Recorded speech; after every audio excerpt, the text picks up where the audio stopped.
السلام عليكم ورحمة الله تعالى وبركاته. halkaan naga daawanaysan waa team Muqdisho City. Asxaabta soo dhawaada ayaan idin leeyahay mar kale iyo heew garabka taagan YouTuber hore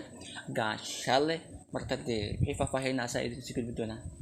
soo dhawaada asxaabta qaaliga meel walba oo aad joogtaan halkaan waa Muqdisho City. waxaan dareemayaa gaashaalaha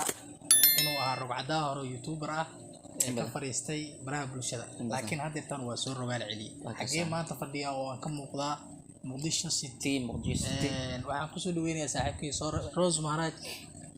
ugu waran bal channelkan ugu horan waa kaaga mahad celinaa qayb qaadashada aan ka soo qayb qaatay ama kamid noqoshada ka soo mid noqday in badan Muqdisho City in badan marka labaad asxaabta maxaa yani u soo wadnaa maxaa waxa waaye lama filaan miyaa mise bal wax uun hordhac asxaabteyda horta aadan ugu maasanahay sida quruxda walaalkayga gaashaale oo ah YouTuber hore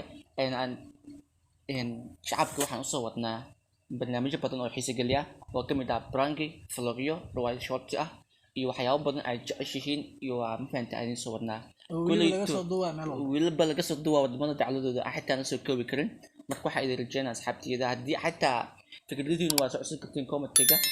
soo qori kartiin waxaa jeceshiin haddii ilanahay mar walba inaan idin sameyno aniga bulshada u shaqeynaa maanta idinka idin shaqeynaa ma horumar aan gaarno daltiina aan ku gaarno